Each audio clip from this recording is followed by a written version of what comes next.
हरे कृष्णा। श्री कृष्ण गोविंद हरे मुरारी। हे नाथ नारायण वासुदेवा। श्री कृष्ण गोविंद हरे मुरारी। हे नाथ नारायण वासुदेवा। मैं आपको आज कार्तिक मास के द्वितीय अध्याय की कथा सुनाने जा रही हूँ। कथा से पहले मैं एक कहानी सुनाने जा रही हूँ जो कि इस कार्तिक मास में सुननी ज़रूरी होती है। सबसे पहले मैं सुना रही हूँ कहानी। एक बार एक बुढ़िया थी।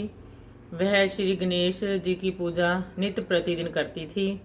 वह मिट्टी के गणपति बनाती और उनका अभिषेक करती। जब वह अभिषेक करती तो मिट्टी के जो गणपति थे बह जाते। वह बहुत ही दुखी होती। पड़ोस में एक सेठ का मकान बन रहा था। बुढ़िया ने सोचा क्यों ना मैं मिस्त्री से सीमेंट के गणपति बनवा लूं। उसने मिस्त्री से कहा, आप मुझे पत्थर के गणपति बना दो। तभी मिस्त्री ने कहा, जब तक मैं आपके गणपति बनाऊंगा तब तक मैं पूरी दीवार ही बना लूँगा।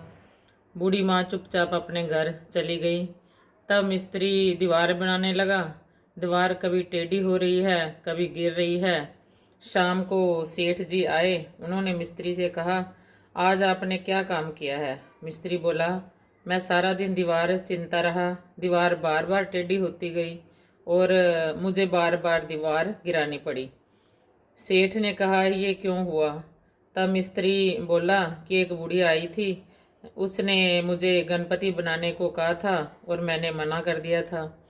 इसके बाद मैंने बहुत कोशिश करी पर दीवार नहीं बनी। सेठ जी बुढ़िया के पास गए और कहा कि आपने हमारे दीवार घर के ऊपर क्या जादू किया है? तो बुढ़िया बोली, बेटा मैंने तो कोई जादू नहीं किया। मैंने तो गणपति बनाने को कहा था और मिस्त्री ने मना कर दिया और मैं अपने घर वापस आ गई। जो किया होगा गणपति जी ने ही किया होगा। तब सेठ जी ने बुढ़िया को कहा कि मैं आपको सोने के गणपति ला के दूंगा तो मेरी दीवार ठीक बन जाए, मेरा मकान जो है ठीक ठाक से बन जाए।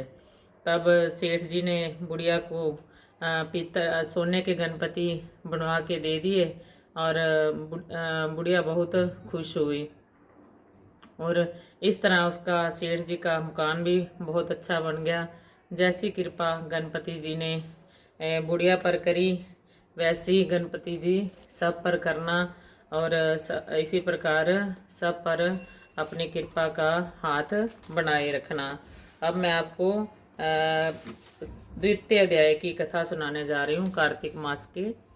तो श्री कृष्ण भगवान बोले, हे प्रिय, जब गुणवती ने राक्षस द्वारा अपने पिता और पति का मरण सुना तो दुखी हुई। कल आपने प्रथम अध्याय में सुना था कि गुणवती जो राक्षस के द्वारा उसके पिता और पति की मृत्यु हुई तो उससे बहुत दुखी हुई और रुदन करने लगी और हे स्वामी, हे पिता, आप मुझे छोड़कर कहाँ चले गए? मैं आपके बिना क्या करूँ? अब मेरे भोजन वस्त्र का प्रबंध कौन करेगा? मेरे पास कुछ नहीं है और काम काज करने में चतुर भी नहीं हूँ। तुम्हारे बिना मैं असहाय हूँ।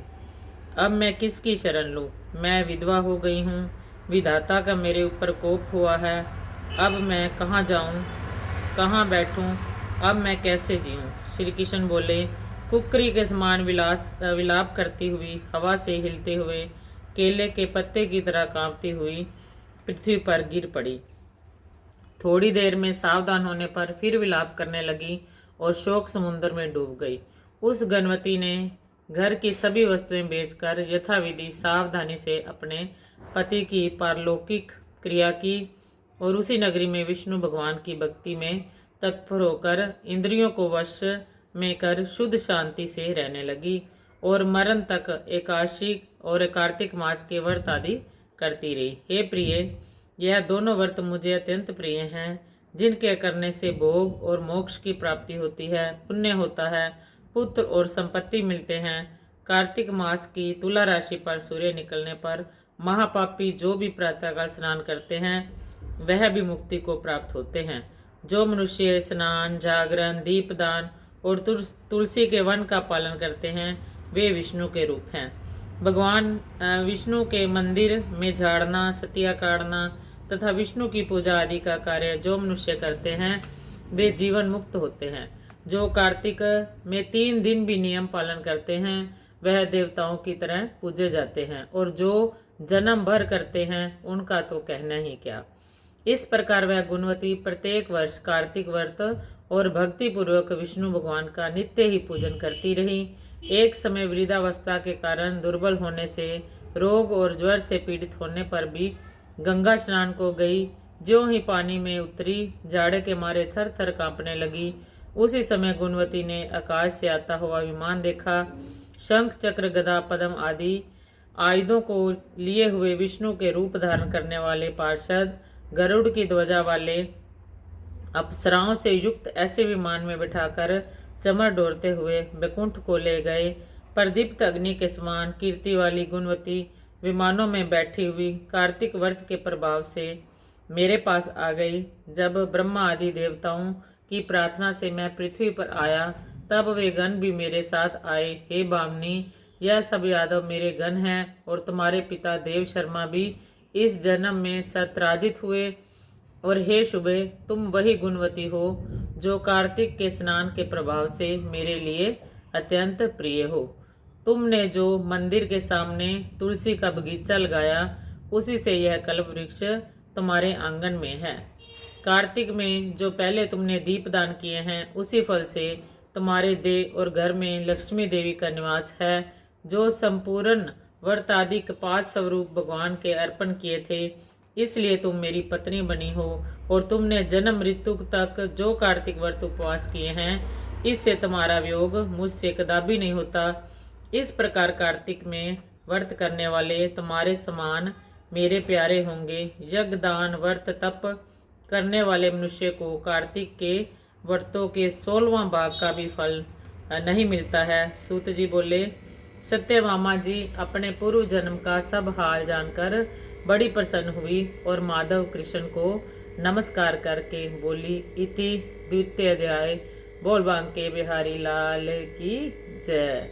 श्री कृष्ण गोविंद हरे मुरारी, हे नाथ नारायण वासुदेवा।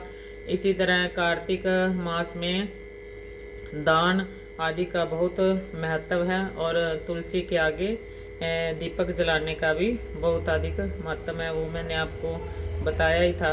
इसमें कार्तिक के नियम वाली जो मैंने वीडियो डाली थी उसमें सारा बताया था। कार्तिक में तुलसी की पूजा का और दान पुण्य आदि का बहुत ज़्यादा महत्व है। बोल बांके बिहारी लाल की जय। हरे कृष्णा।